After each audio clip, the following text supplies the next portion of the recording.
तो गाइस इस कंपनी को यूनिकॉर्न बनने में 6 साल लग गए और जल्द ही इस कंपनी का आईपीओ आने वाला है। This is also a competitor of Amazon. वैसे हम बात कर रहे हैं मीशो की, जो एक सोशल कॉमर्स मार्केट प्लेस है। इनका टारगेट ऑडियंस मोस्टली है स्मॉल 2, 3, 4 टायर सिटीज, जैसे कि लखनऊ हो गया, कोच्चि, जयपुर।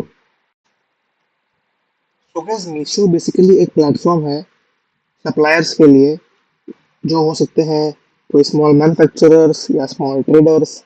तो वो अपने प्रोडक्ट्स को मीशो के प्लेटफॉर्म पर लिस्ट करेंगे।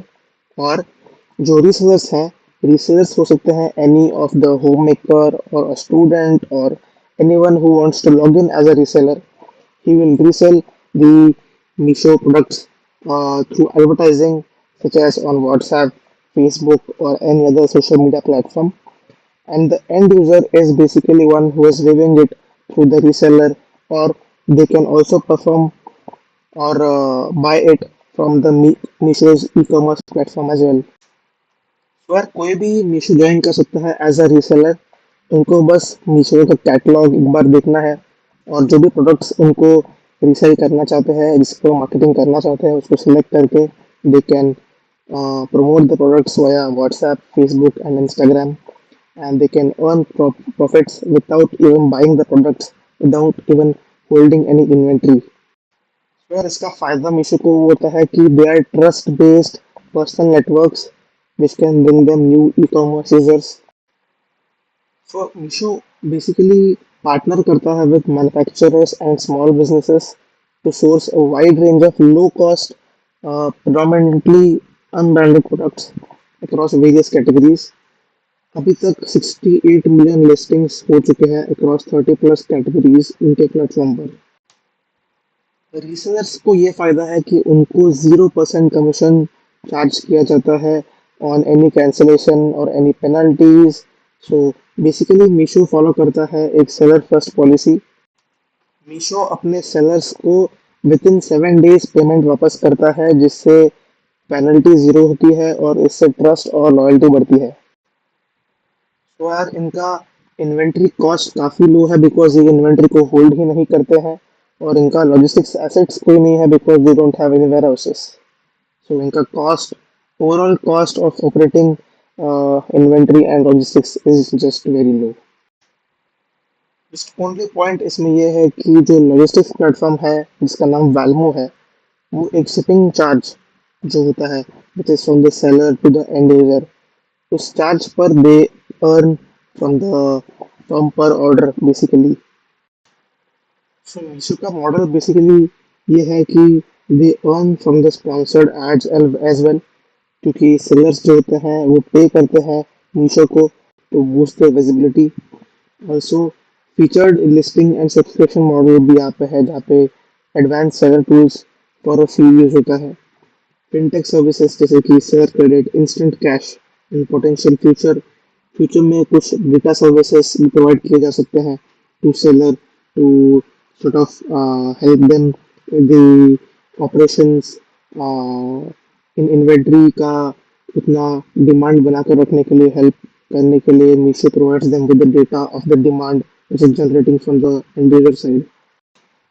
तो प्लस आज की डेट में मीशो पर 75% जो ट्रैफिक आ रहा है वो उनकी वेबसाइट पर डायरेक्ट आ रहा है, और ना कि रीसेलर्स पे। और उनका टारगेट ये है कि 97% वो अपने मार्केट प्लेस से ही करें। दूसरी चीज़, डायरेक्ट सेल्स हेल्प करता है अमेजोन और फ्लिपकार्ट टाइप प्लेयर्स को compete करने के लिए through scale while catering to the resellers. Meesho also uses AI and ML for recommendation, उनके सप्लाई चेन को ऑप्टिमाइज करने के लिए, और कुछ vernacular languages and fluent mobile use को करने के लिए। और एआई वो इसलिए भी यूज कर रहे हैं for the AI voice bot, जो दिन के 60,000 कॉल्स पर डे इंग्लिश और हिंदी दोनों में वो ऑपरेट करता है। तो गाइस मीशो का मॉडल इतना पावरफुल और वो इतना मैटर क्यों करता है, उसके कुछ रीजंस हमने यहाँ पर मेंशन करा है। जैसे कि यार इनका टारगेट मार्केट जो है वो बहुत प्राइस सेंसिटिव शॉपर्स जो होते हैं, जो नॉन मेट्रोज में रहते हैं, जैसे कि मैंने बोला टायर 2, टायर 3, टायर 4 सिटीज़ में रहते हैं, उनको कैटर करने के लिए मीशो काफ़ी हेल्प करता है। और बैरियर टू एंट्री, यानी कि इस बिजनेस को स्टार्ट करने के लिए जो इनिशियल एफर्ट लगेगा वो काफ़ी कम है, यानी इसमें इन्वेस्टमेंट बहुत कम लगेगा और इसमें कमीशन उनको काफ़ी कम देना पड़ता है। इनके रेवेन्यू स्ट्रीम्स आज की डेट में चार कह सकते हैं, जैसे शिपिंग मार्जिन्स जो होते हैं, जो सेलर्स पोर्टल से एंड एंड यूजर जाता है, वहाँ पे जो शिपिंग होती है उसमें एक मार्जिन जो ये रखते हैं।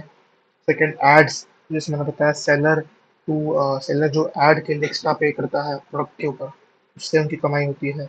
और उनका सब्सक्रिप्शन मॉडल है, और जो उनका फिनटेक जो पेमेंट का मॉडल है, वो एक उनका रेवेन्यू स्ट्रीम है। और एक पॉइंट ऑल्सो भी है कि स्केलेबल मॉडल बहुत है ये, क्योंकि it combines resellers and direct market places. So future में और काफ़ी सेलर्स यहाँ पर लिस्ट होंगे, और वैसे ही एंड यूजर्स भी बढ़ते जाएंगे। So it's quite scalable. Tech और लोकलाइजेशन का ये काफ़ी यूज़ कर रहे हैं, टेक्नोलॉजी एआई ड्रिवन है, वर्नाक्यूलर है, यानी कि काफ़ी लैंग्वेजेस में इसका एआई वॉइस बहुत यूज़ होता है। और ये मोबाइल ऑप्टिमाइज्ड है, बिकॉज क्योंकि रीसेलर्स जो एड्स प्रमोशन करते हैं, वहाँ से direct they come back to the Meesho platform. So guys, after seeing all of these sort of benefits, it is understood that Meesho sort of democratizes e-commerce by empowering micro entrepreneurs, keeping its own cost very, very minimal, and monetizing through value-added services such as ads, logistics, fintech. It has successfully tapped into India's next $1 billion digital users market. And जैसे मैंने पहले बोला, वो IPO बनने जा रहा है recently. तो यार, कैसा लगा आपको आज का मीशो का वीडियो? प्लीज़ कमेंट में बताना बिल्कुल, ठीक है? और आप सजेशन भी डालना कि आपको किस कंपनी का बिजनेस मॉडल समझना है। ऑलराइट, तब तक के लिए बाय, थैंक यू।